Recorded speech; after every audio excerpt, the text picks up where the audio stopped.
ఇంతమంది అవసరం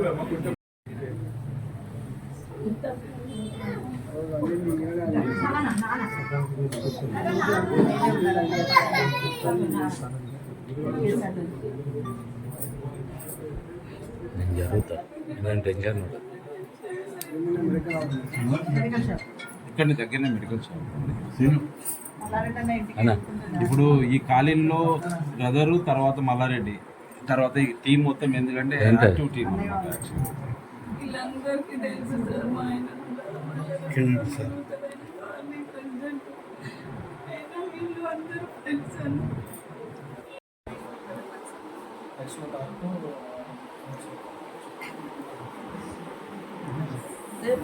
తల్లి లేదు, తండ్రి లేడు, ఎవరు లేరు. వాళ్ళ వైఫ్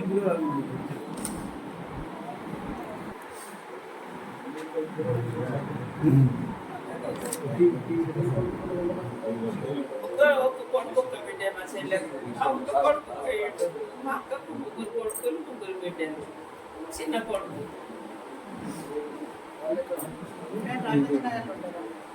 మా చెల్లి బిడ్డలు ఇచ్చారు.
చెల్లెలు కోడలు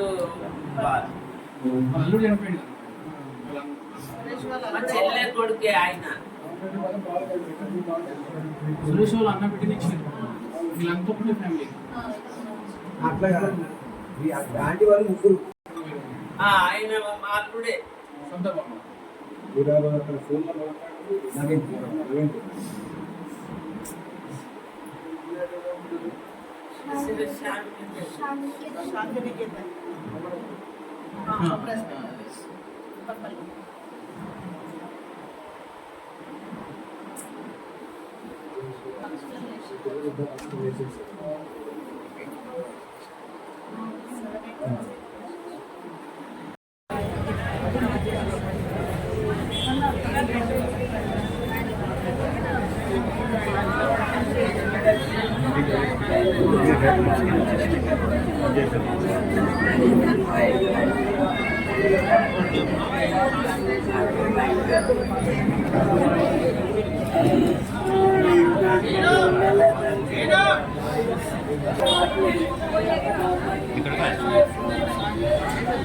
అగరబత్తిలు తీసుకుని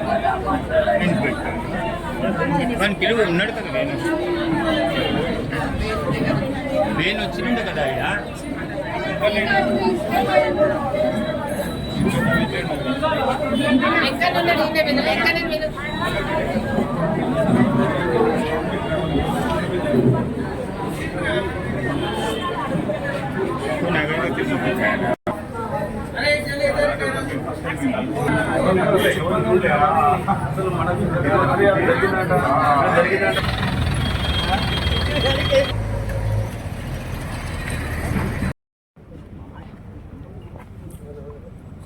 సనాతన ధర్మానికి ఆచారాలకు పుట్టినిల్లు భారతదేశం.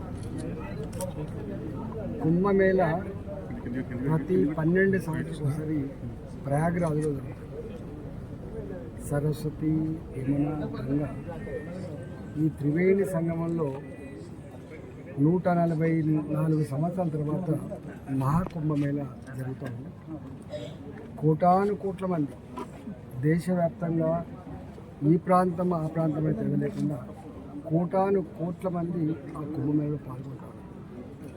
తెలంగాణ నుంచి, మరీ ముఖ్యంగా హైదరాబాద్ నుంచి, కాకతీయ నగర్ నుంచి పాపం వాళ్ళ మిత్ర బృందం అందరూ కూడా వాళ్ళ ఫ్రెండ్స్ తెల్లాలైతే పొద్దుతే కలిసి ఉండేటువంటి ఫ్రెండ్స్ మహాకుంభమేళలో పాల్గొని వస్తున్న సందర్భం ఉదయం పూట అకారణంగా ఒక లారీ వచ్చి మృత్యువు వెంటాడుతూ వచ్చి వాళ్ళను అకారణంగా గుర్తితే దాదాపు 7 మంది చనిపోయింది. 2 చాలా సీరియస్గా గాయమైంది. ఆ రోజు నుంచి ఈ రోజు వరకు మేము దాన్ని రెగ్యులర్గా పరిశీలి చేస్తూ మనకు డెడ్ బాడీస్ వచ్చినాయి. నేను ఆ రాష్ట్ర ముఖ్యమంత్రి గారితో మాట్లాడిన డెడ్ బాడీ షిఫ్ట్ కావాలి కాబట్టి రాష్ట్ర ముఖ్యమంత్రి గారితో మాట్లాడి ఈ కుటుంబాన్ని ఆదుకునేటువంటి ఏర్పాటు కూడా చేయాలని చెప్పి కోరుతున్నాను. అదేవిధంగా మహాకుంభమేళ సందర్భంగా అక్కడ జరిగిన ప్రమాదాల్లో కొంత సహాయ సహకారం అందించింది కాబట్టి నేను యూపీ గవర్నమెంట్తో కూడా మాట్లాడే ప్రయత్నం చేస్తాను. అదేవిధంగా మిగతా ఇతరత్ర కూడా కొన్ని కుటుంబాలు అయితే ఇక అప్పుడే పరామర్శించి వస్తుంది. తండ్రి లేడు, తల్లి లేడు. తల్లి 11 నెలలు చనిపోయింది, తండ్రి కూడా చనిపోయింది. వీళ్ళంతా ఒక్కొక్క కుటుంబాన్ని ఒక్కొక్క ఉదయ విధారకమైనటువంటి కుటుంబానికి మేము కూడా ప్రగాఢమైన సానుభూతి తెలిపాము. ఆ కుటుంబాన్ని ఆదుకునే ధైర్యం, స్థైర్యం తప్పకుండా సమాజం అందిస్తామని చెప్పి భావిస్తాము. ఆ కుటుంబాన్ని ఆదుకోవాలని మా వంతు కర్తవ్యం నిర్వహిస్తాము. Thank you sir.